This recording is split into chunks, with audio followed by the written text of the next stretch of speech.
The first morning, we woke to rain and overcast skies, and it must have been a deterrent to the park visitors because for the first 45 minutes or so, we pretty much had the park to ourselves.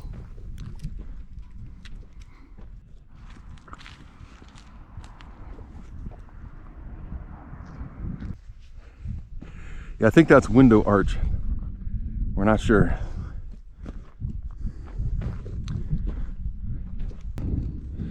Yeah, it's overcast.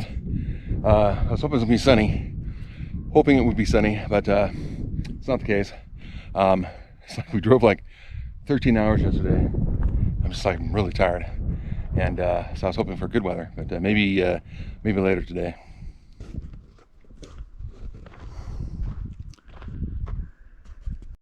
So this is right before you get to the ranger station at the Arches National Park, and it was late afternoon, and we were going to move into the shadows there as we took the road and up winding through the sandstone to get to the top part where Park Avenue is. There's a quote from Edward Abbey in his book Desert Solitaire, where he talks about getting out of your car and seeing Arches National Park on foot. He said that's the best way to see it. And I happen to agree with him, only I did find out that as a passenger with a video camera, driving around through the park in our car, definitely came away with a different point of view on that. I had a more holistic, I guess more of a holistic view of the park. I could see it as a whole entity, rather than it's various parts and pieces and overlooks and so forth. So I thought that was very interesting, and it was something that I learned. I came to Arches National Park more than 20 years ago. We passed through while we were moving to New Mexico, and I had a 24-foot moving van. I don't recall. I think I may have driven the van through the park, but that was a long time ago. What stands out in my mind is that it was afternoon, evening, kind of like how it is here in this video. You had like the shadows on the rock, and they're kind of like highlighted by sunlight. And it's one of my very favorite times to come through the park. And the morning sun is just not quite the same. We drove through it in the morning, but the evening, I definitely like the evening. And since that time, we've returned many times to Arches and to Canyonlands, and this place never disappoints.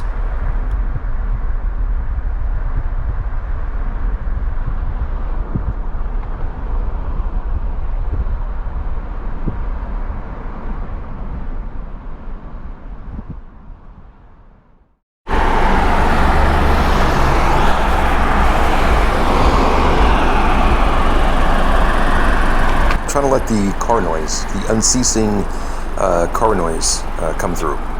I'm just capturing the experience of the park that I think most visitors probably experience. Now, interestingly, when you're on foot and you're away from the roads, it is really silent.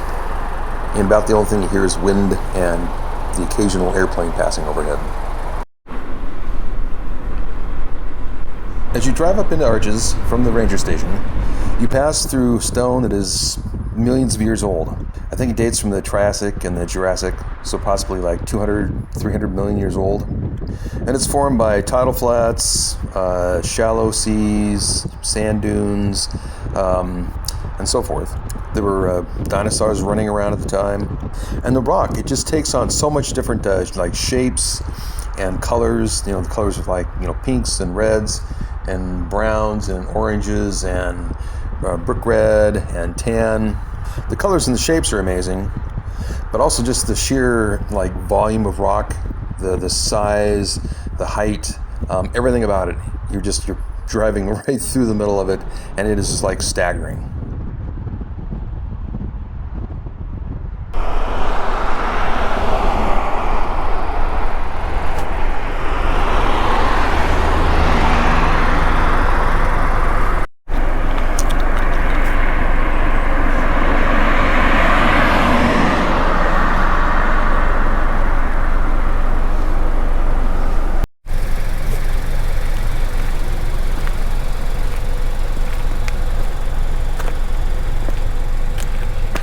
I don't know what these are. I'll have to identify those.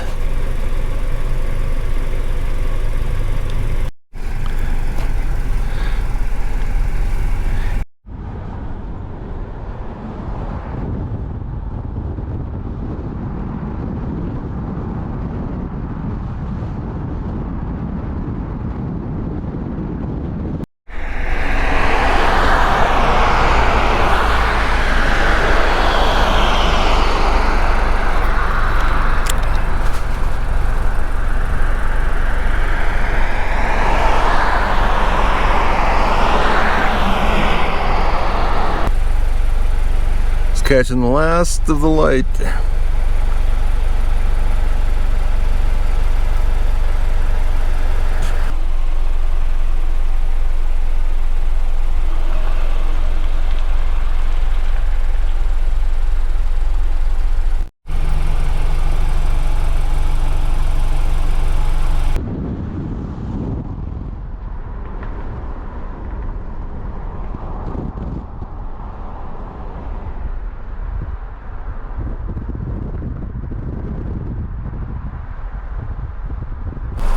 Yeah, this viewpoint here, I was surprised that there weren't that many cars. I think there was a truck park there, but that was it. It's a pretty popular spot.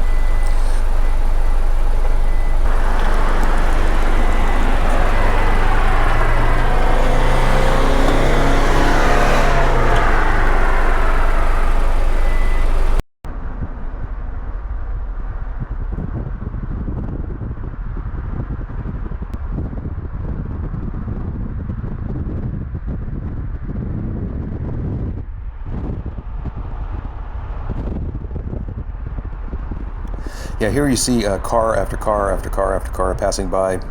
In the past, I've usually shot video or taken photos and tried to eliminate cars to give a sense of like solitude. But this time, I decided just to go for the reality check and film it like it was. Just decided to show the cars, the volume of cars and the volume of tourists. It's a part of what the park has become.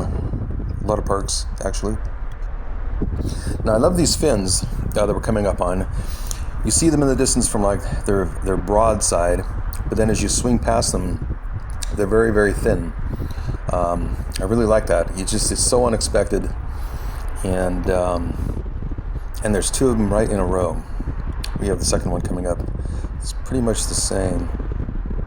Yeah, here we are. We're coming up on that second fin, and it's kind of like holding up a flattened cardboard box. It looks really big from the side, and then you turn it, and you just get that thin, slender, view of it, and then you turn it again, and you start to get like the broad side of it.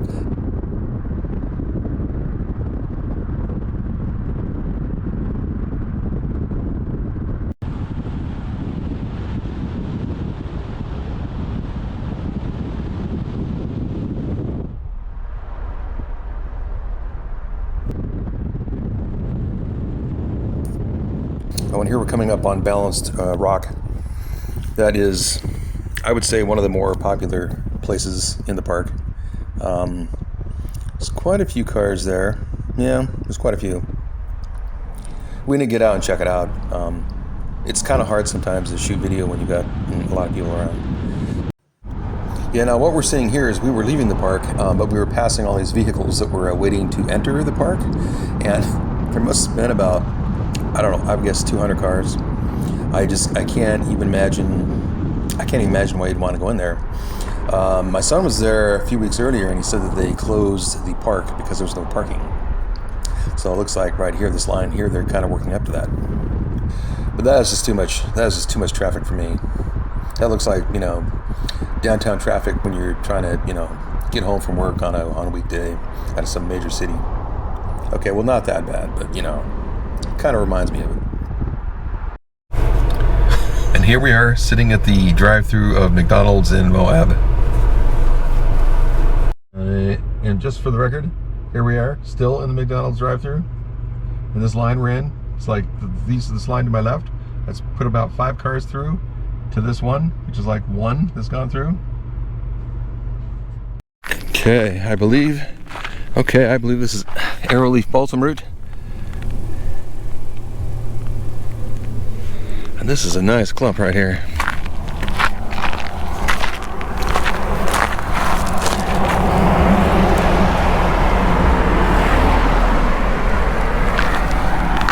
And so we were at the turnoff for Delicate Arch, and I found this huge clump, or a couple clumps, of what I thought originally was balsam root, but now I wonder if it's golden aster. Being there. Anyway, they were so colorful and so bright. And yet these cars were just whizzing past. Nobody even took any notice, which I thought was kind of interesting.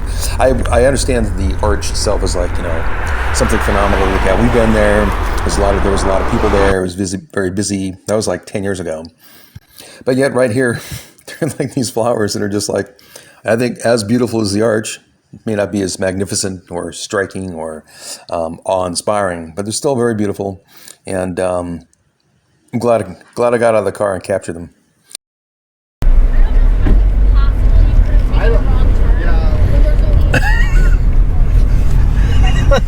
Oh my God! And it's like, welcome to Delicate Arch. Wow. Here's the end of the parking lot. Wow.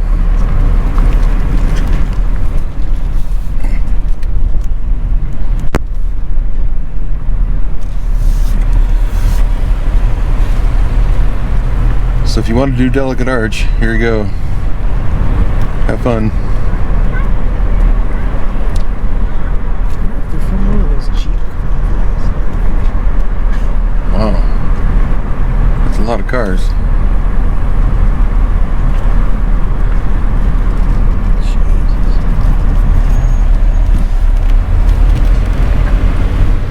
And you got the overnighters right there. Okay, that was the Delicate Arch parking lot. Whew. At 7 in the evening.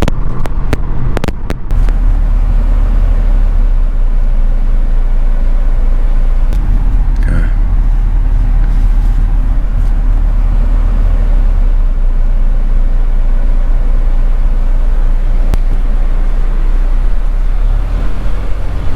Jeez, wow. It's crazy. Crazy busy. Crazy.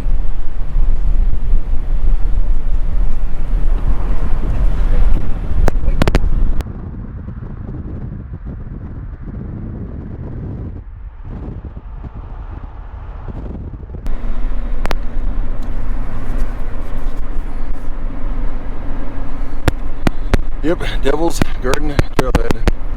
That place was busy.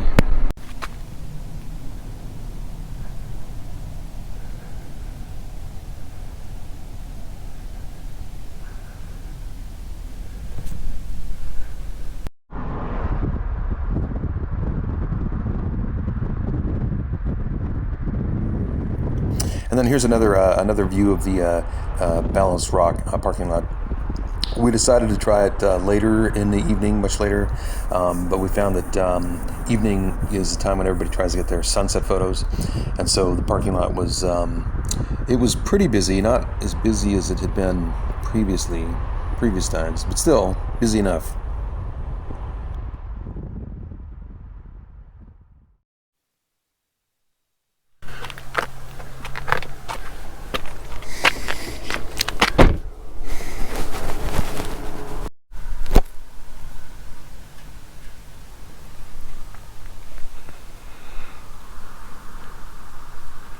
So quiet.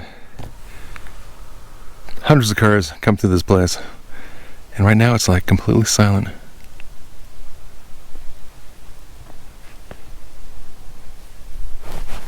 Oh my.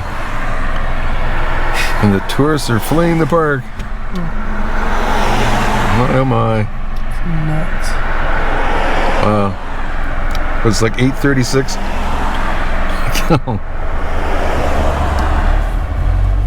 But I guess, I don't know, maybe there's a little something to see.